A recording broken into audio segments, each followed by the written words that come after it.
who used all the gifts given to her by Almighty God. She was a dedicated educator, devoted sister and aunt, party lover, faith-filled person, and faithful friend.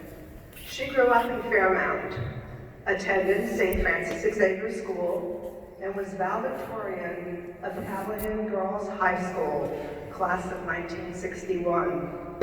In 2014, Hilda was inducted into the J.W. Hallahan Hall of Fame, a wonderful tribute of which she was quite proud, as you can see from the cover of the Mass booklet where she's holding that award.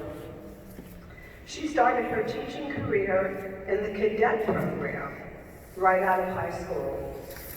This program allowed people to teach in a Catholic school of the Archdiocese of Philadelphia while pursuing their college degrees. In fact, today among us is someone that Hilda taught in 2nd and 4th grade. She spent most of her entire career in Catholic education, serving the students, teachers, and principals in the Archdiocese of Philadelphia.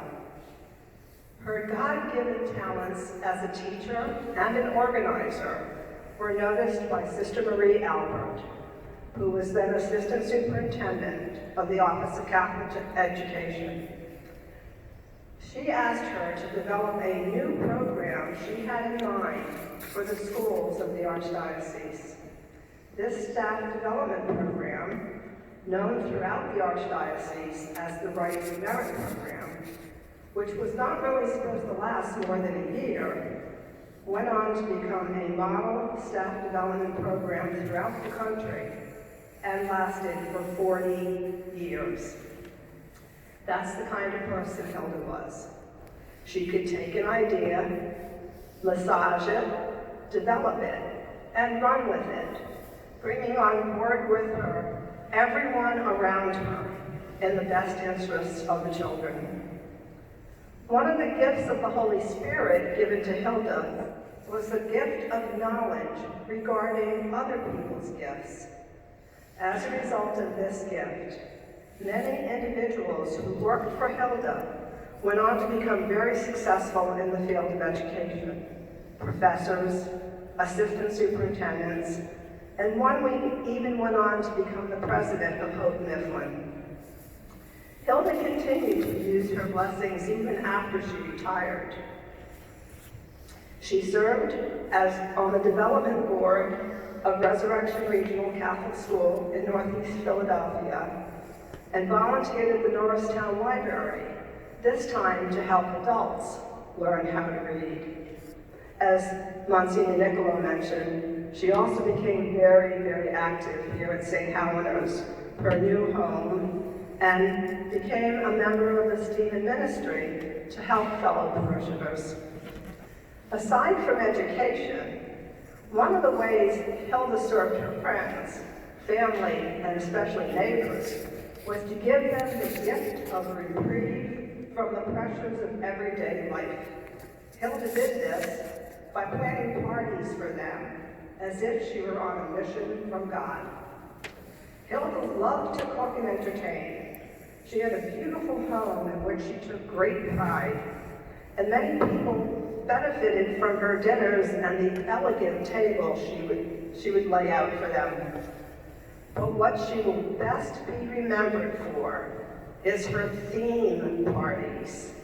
Some of you here might remember Finnegan's Wake, Gone with the Wind, Titanic, which was also written up in the Times Herald, and the Klondike Party, just to name a few. At these parties, you were not only expected to attend, but to come dressed in character for the occasion and participate. Everyone loved coming to these parties and enjoyed themselves tremendously. Hilda was also a woman of faith. She loved her church and always became involved in the parishes where she lived. She spent many years at St. Athanasius Parish in West Oak Lane, where she served on parish council and led ministry youth group. Her desire to serve her church and work for the good of the parish resulted in a close friendship with the Most Reverend Herbert Bavard, now Bishop of St. Thomas, who was the pastor for many years at St. Athanasius.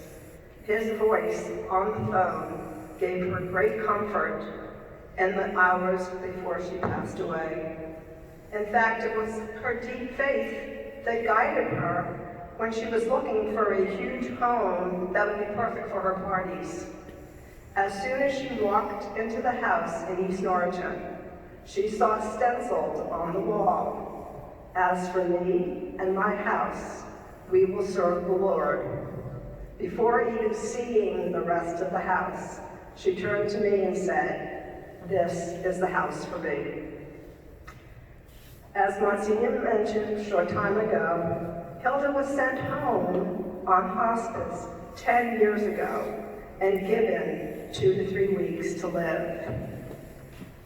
Though few of us believed it, her sister Carolyn was convinced that Hilda would not die. Her loving care, devotion, and attention to her sister gave Hilda the gift of another 10 years of life. Truly a miracle in our times. Hilda suffered a great deal in the past couple of years, but her indomitable spirit never lagged.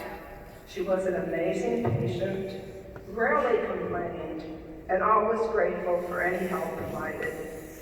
One very important reason she was able to persevere was the volunteer drivers organized by St. Helena.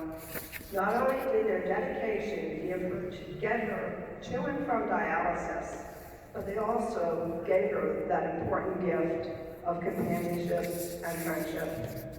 They faithfully demonstrated the use of their talent and time, and I'm sure Hilda is now watching over them from heaven, where rides are no longer needed. You can be sure that Hilda is now planning her parties in heaven and enjoying herself tremendously. Our loss is definitely heaven's gain.